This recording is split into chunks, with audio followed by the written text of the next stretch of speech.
आप सभी को सुंदर पूर्णिमा की बहुत बहुत बधाई हो। बाबा विश्वनाथ की कृपा आप पर सदा बनी रहे।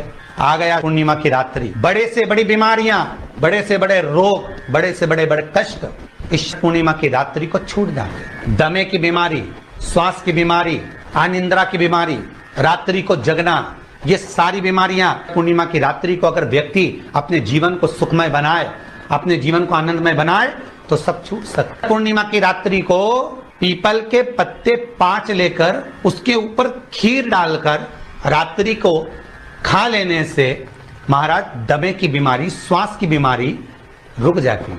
वो बीमारी बढ़ती नहीं है, उससे कष्ट नहीं होता। जिन बच्चों के नेत्र कमजोर होते हैं, रोशनी कमजोर होती है, पूर्णिमा के दिन रात्रि को 12 बजे भगवान चंद्रदेव का दर्शन कराइए। 5 से 7 मिनट तक नयन मिलाएं चंद्रदेव के साथ और बाद में एक पीपल के पत्ते पर खीर जो चंद्र के नीचे रखी हुई है उसी खीर को चटा दीजिए। फिर चंद्र का दर्शन कराओ, फिर खीर को चटा दीजिए। महाराज नयन की ज्योति बढ़ती है, नींद नहीं आती तो निंद्रा देवी प्रवेश करती है, निंद्रा अच्छी आती है, आनंदित हो। महाराज जिस व्यक्ति के शरीर में गांठ पड़ जाती हो, शरीर काला पड़ जाता हो, चट्टे पड़ जाते हो या दांत खाज खुजली हो जाता हो, उसके लिए भी पूर्णिमा की रात्रि को 12 बजे महाराज भगवान चंद्रदेव के लिए 21 दिए जलाए जाते हैं। उस 21 दिए की कालोच एक थाली में इकट्ठी करी जाती है।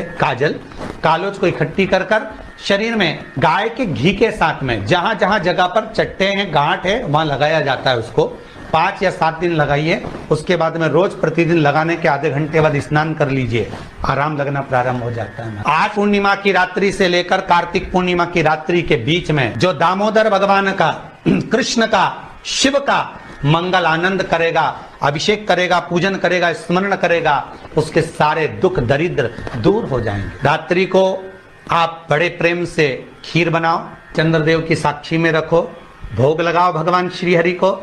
बन सके अगर लक्ष्मी की कमी है, लक्ष्मी नहीं आ रही है, व्यापार नहीं चल रहा है, तकलीफ बहुत ज्यादा है, घर में कष्ट है, कर्जा ज्यादा है, तो एक तांबे के कलश के ऊपर, तांबे के कलश में पानी भरना, कटोरी रखना, उस पर लक्ष्मी जी की मूर्ति रखना।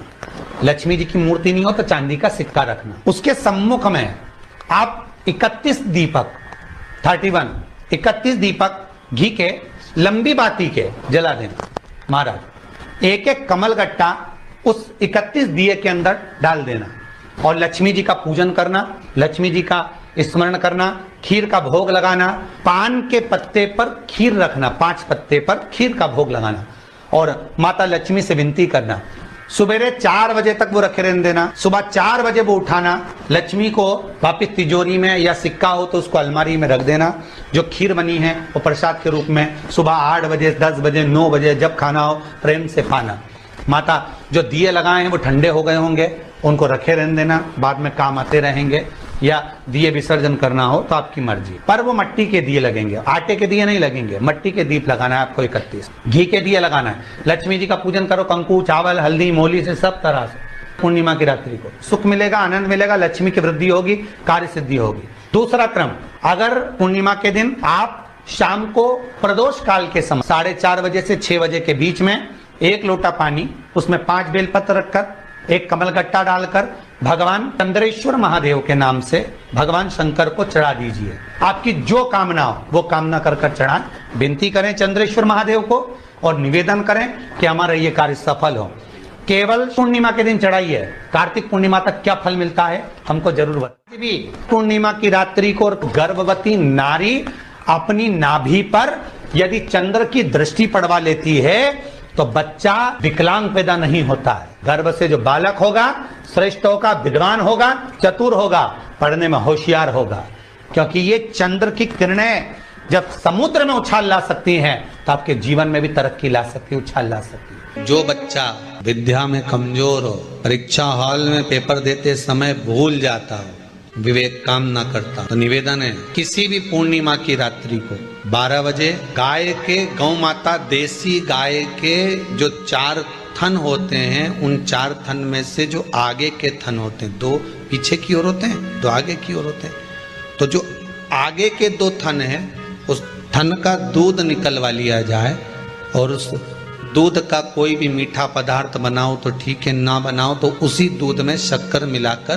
पूर्णिमा की रात्रि को जो विवेक से कमजोर हो, बुद्धि से कमजोर हो, या याद करा हुआ सब भूल जाते हो, या आपके लिए भी है कोई चीज रखते हो भूल जाते हो, विवेक याद नहीं रहता, बुद्धि में इतना प्रबल बल नहीं आ पाता, याददाश्त कमजोर होती चली जा रही, तो किसी भी पूर्णिमा की रात्रि को 12 बजे गाय के आगे के 2 थन का दूध, उसमें कोई पदार्थ शक्कर गुड़ कुछ भी मिलाकर भगवान के चंद्रदेव की साक्षी में उसको पिला दिया जाए। महाराज बार बार पिलाने की जरूरत ही नहीं पड़ेगी, एक ही बार में काम कर जाएगा और विवेक पूर्ण तरह से कार्य करने लगेगा। देसी गाय के आगे के 2 थन का दूध बड़ा प्रबल होता है। पूर्णिमा की रात्रि को 12 बजे उसका प्रयोग किया जाए। आप उस दूध को निकाल लो शाम के समय, रात्रि के समय ग्वाले से कहकर जिसके यहाँ पर देसी गाय हो वहां निकलवा कर उसको रख। आज बहुत सुंदर सा एक उपाय है, बहुत सुंदर सा, शायद आपकी जिंदगी में सबके काम आएगा, सबके काम आएगा। दुनिया के लोग कहते हैं शंकर भगवान को भांग प्रिय है, शिवजी नशा करते हैं, या लोग बाग चिलम दिखा देते हैं, चिलम पीते हैं, पर शिव महापुराण की कथा में कहीं ऐसा चरित्र नहीं आया कि हमारे हिंदू धर्म के कोई भी देवी देवता कोई नशा करते, पुराणों में नहीं। शिव नशे से मुक्त करते हैं, शंकर नशा मुक्त करते हैं। तंबाकू का सेवन करने वाले होते हैं और वो तंबाकू नहीं छोड़ पाते, आप कितना ही प्रयास करो उनके लिए, आप बहुत बोल लो, झगड़ा कर लो, और ऐसा नहीं है कि आप लोगों ने झगड़ा नहीं करा होगा, कितना करा होगा, ईमानदारी की बात बताओ। 4-5 दिन तो आप लोगों ने नए नए में तो रोटी भी नहीं खाई होगी झगड़ा के कारण, तुम तंबाकू छोड़ो, तंबाकू छोड़ो। वो तुम्हारे सामने नहीं खाए तो क्या हुआ, बेरू बाहर जाके खा ले, हमें कौन सी बड़ी बात, पर खाए तो सही। तो उसके लिए नीलकंठेश्वर महादेव का स्मरण करें। कौन से महादेव का करना है? नीलकंठेश्वर महादेव। बेलपत्री की छाल या बेलपत्री की जड़, इसको घिस कर इसका चंदन तैयार कर लीजिए। चंदन बनाने के बाद में इसकी गोलियां बना लीजिए। गोली बनाकर शंकर भगवान के शिवलिंग के पास में 7 स्थान पर उसको रख दी। नीलकंठेश्वर महादेव का स्मरण करिए नशे से मुक्त करने। ये तंबाकू वालों के लिए आज विशेष वर्णन है, ध्यान दीजिएगा। आप जो गोलियां बनाए हैं चंदन की, बेलपत्री की जड़ या बेलपत्री की छाल की, वो रख दें। महाराज नीलकंठेश्वर महादेव का स्मरण करें। 7 गोलियां 7 दिन जो तंबाकू खाता है उसको दे दें। महाराज सुबह के समय पर वो गोली मुख में रखें, आप देखेंगे धीरे धीरे तंबाकू से नफरत उत्पन्न होने लगती है, तंबाकू मुख में नहीं रख पाएगा। प्रैक्टिकल करने में क्या जाता है, सियोर वाला महाराज झूठ बोल रहा होगा तो, इसलिए आप प्रयास करिए, बाबा पर विश्वास कर कर प्रैक्टिकल करने का प्रयास करिएगा। बाबा चाहेगा तो आप स्वस्थ रहें, मस्त रहें और अपनी जिंदगी अलमस्त जिएं। यही शिव महापुराण की कथा कहती है। हमारे घर के बच्चे गलत संगति में चले जाते हैं, मदिरा पान, मांसाहार, वैश्यावृत्ति, जुआ या दोस्तों की गलत संगति हो रही होती है, तब बेलपत्री के पेड़ के नीचे पीले कलर की मिट्टी का शिवलिंग बनाया जाता है। उस मिट्टी के शिवलिंग का पूजन करें, श्रंभेश्वर महादेव के नाम से पूजन कर कर उसी पर काली तिल, बेलपत्र, शमी पत्र, सफेद पुष्प और अनाज, अनाज मतलब जैसे भी कोई अनाज के जो दाने होते हैं, चाहे आप गेहूं चढ़ा दें, चाहे आप ज्वार चढ़ा दें, चाहे आप बाजरा चढ़ा दें, ऐसे दाने शिव जी पर चढ़ाए जाता है। पूजन करने के बाद उस पूजन को जब विसर्जन करने जाते हैं तो जो अनाज के दाने डाले गए हैं, चढ़ाए गए हैं, वो उठा लिए जाते हैं।